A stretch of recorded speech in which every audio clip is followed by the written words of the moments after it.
बिस्मिल्लाहिर्रहमानिर्रहीम। अस्सलाम वालेकुम डियर मेंबर्स, कैसे हैं आप। आज हमारा लेक्चर जो है वो कॉन्ट्रैक्ट एक्ट के बारे में है और अल्हम्दुलिल्लाह आज हमने फिफ्थ चैप्टर जो है वो करना है। होप के आगे 2-3 लेक्चर्स में हमारा कॉन्ट्रैक्ट एक्ट जो है वो मुकम्मल हो जाएगा और फिर इंशाल्लाह एक दफ़ा इसको गो थ्रू करेंगे और फिर इसको प्रोपोजिशंस पॉइंट ऑफ व्यू से देखेंगे कि हमने जो कंसेप्चुअली पढ़ा है उसमें से प्रोपोजिशंस वगैरह बन के कैसे आ सकती हैं, ताकि आपकी एक जो कन्फ्यूजन है कि कॉन्ट्रैक्ट एक्ट से बहुत ज़्यादा जो है वो प्रोपोजिशंस आती हैं, उसके ऊपर हम मज़ीद जो है थोड़ा सा जो है आपस में डिस्कशन कर लें। ठीक है, अच्छा जी, अब हम शुरू करते हैं चैप्टर 5।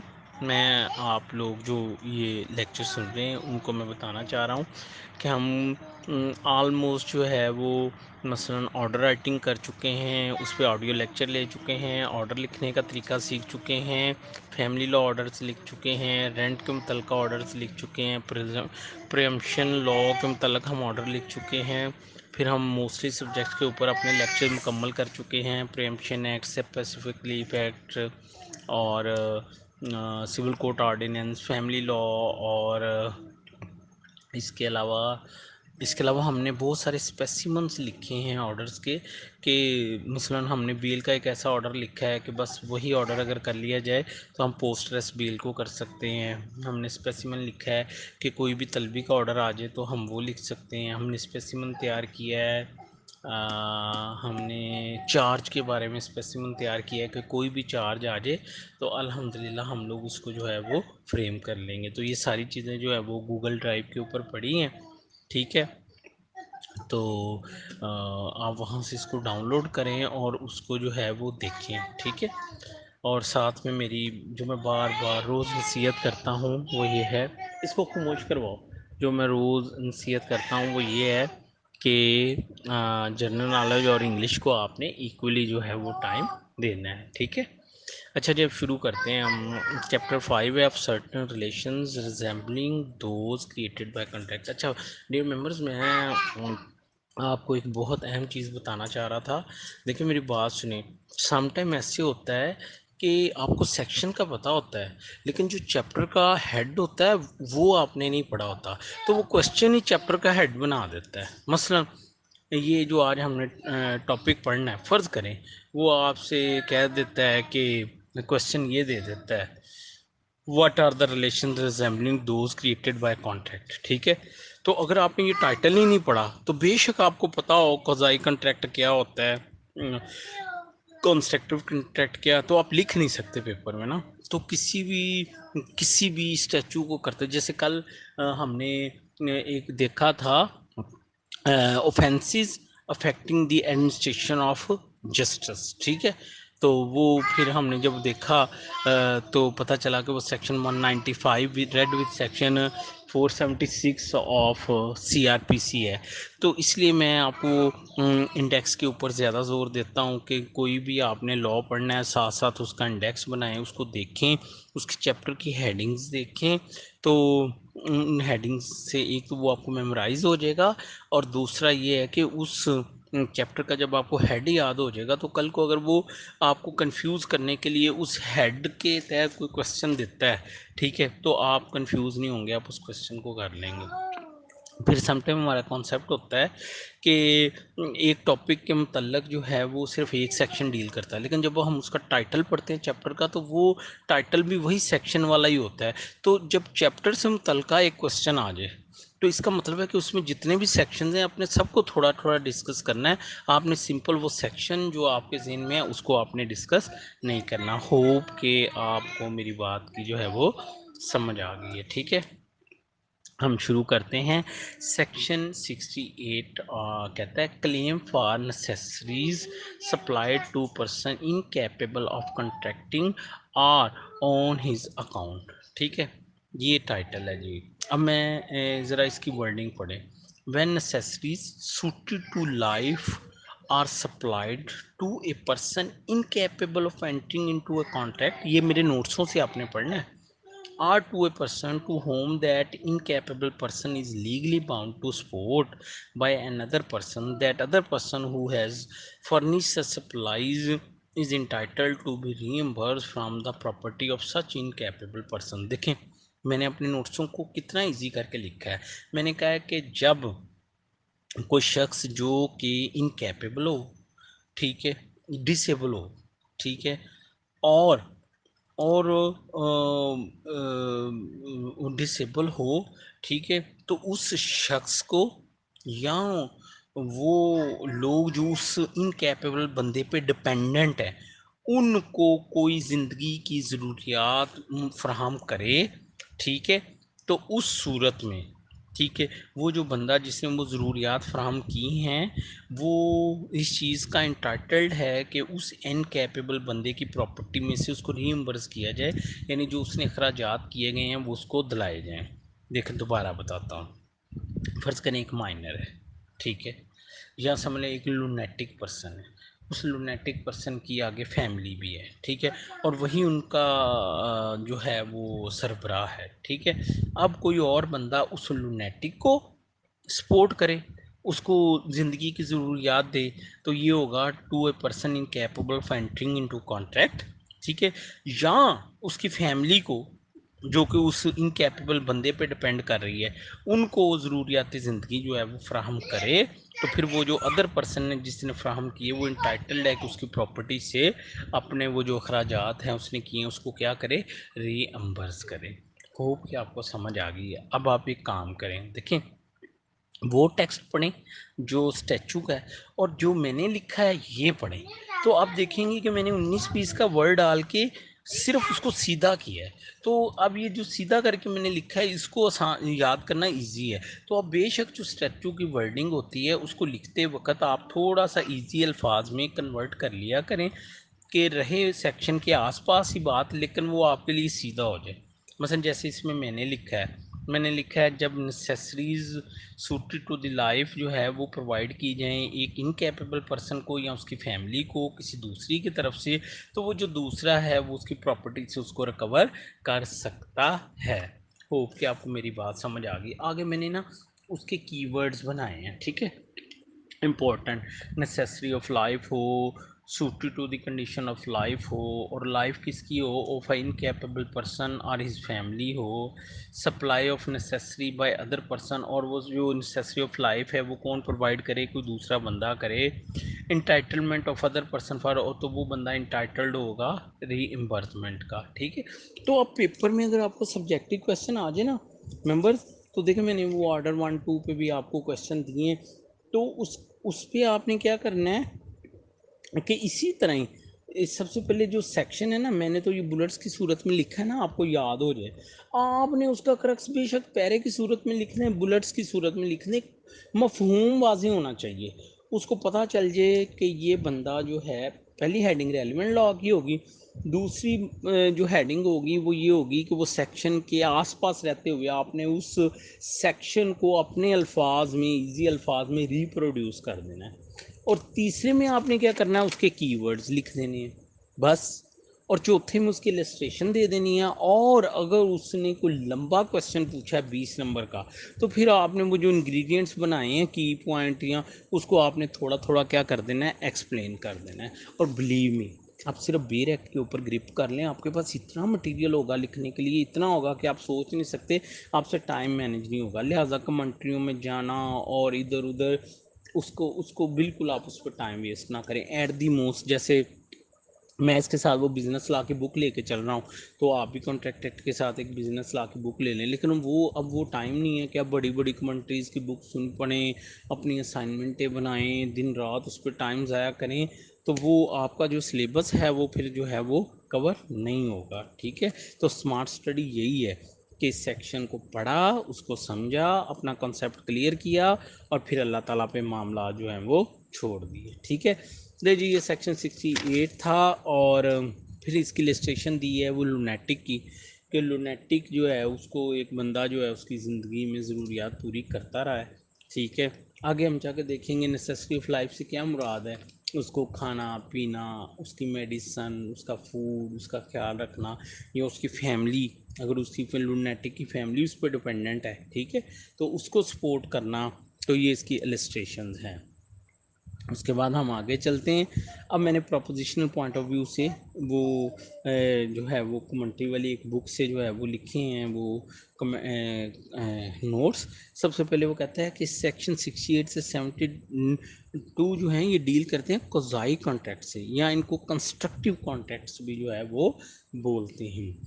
ये वो कॉन्ट्रैक्ट्स होते हैं जो बाय कॉन्टेक्चुअल एग्रीमेंट नहीं अमल में आते, बल्कि बाय ऑपरेशन ऑफ लॉ जो है वो एग्जिस्टेंस में आते हैं।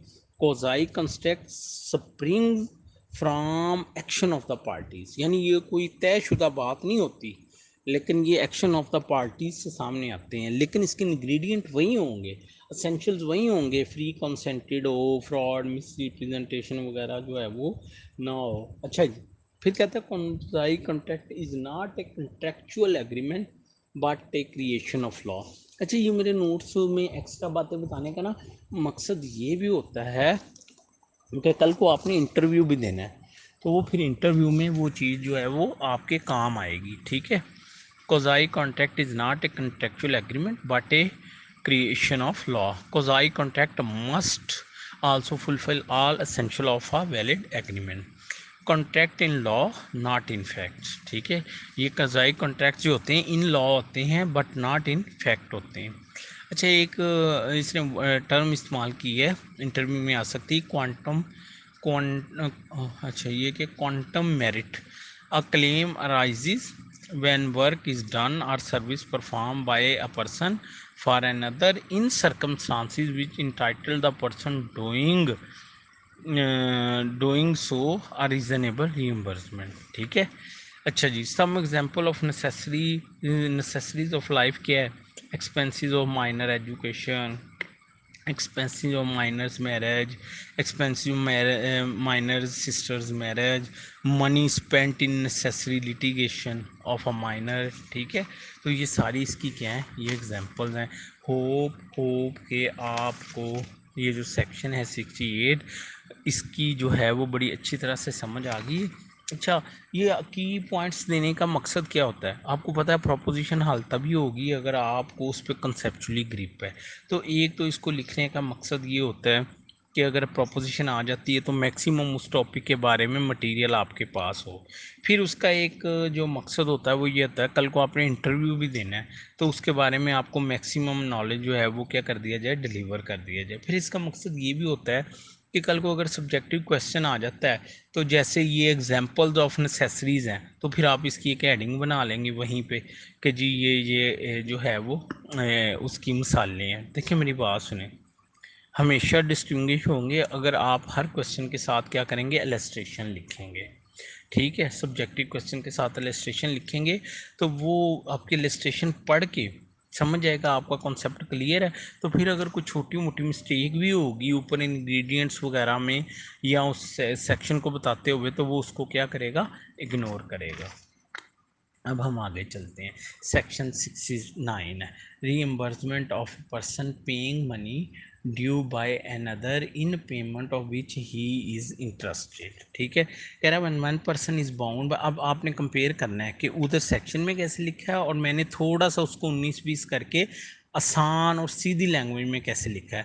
When one person is bound by law to pay some money and the same is paid by another person because that other person is interested in that payment, the other person is entitled to be reimbursed by that person bound by law to pay, ठीक है। अच्छा, आप मेरी एक बात सुने, फ़र्ज़ करें कि मैं आपका टेनेंट हूँ, ठीक है। आप लैंडलॉर्ड है, आपकी प्रॉपर्टी मेरे पास है, आपने गवर्नमेंट के ड्यूज़ नहीं दिए प्रॉपर्टी के बारे में। गवर्नमेंट आ गई है आपका वो क्या कहते हैं वो प्रॉपर्टी लेने के लिए, उसको अटैच करने के लिए, उसको सेल करने के लिए। तो मैं अपनी चूँकि मैं उसमें हूँ एज ए टेनर, तो मैं फॉर द टाइम बिंग क्या करता हूँ, वो ड्यूज़ मैं पे कर देता हूँ। तो मैं फिर इस सेक्शन के तहत इंटाइटल्ड हूँ कि मैं क्या कर सकूं, वो आपसे यानी आप मुझे रीइंबर्स करें, वो आप मुझको पे करें। इसकी जो है ना, इसमें मोस्ट इम्पॉर्टेंट जो की पॉइंट है वो सबसे पहले क्या है कि liability of payment by one person, एक बंदा बाउंड बाय लॉ हो पे करने के लिए, ठीक है। तो दूसरे बंदे का उस पेमेंट में इंटरेस्ट हो, कैसे? जैसे टेनेंट को पता है कि अगर ये पेमेंट ना हुई तो घर तो मेरे से गया, मैं मेरे से घर गया, तो इंटरेस्ट का होना जो है वो ज़रूरी है। और कोई दूसरा उसकी पेमेंट कर दे तो वो फिर जिसने पेमेंट की है वो इंटाइटल है कि उसको क्या किया जाए, रीइंबर्स किया जाए। कोई मुश्किल नहीं है, बहुत आसान है, बहुत इजी है।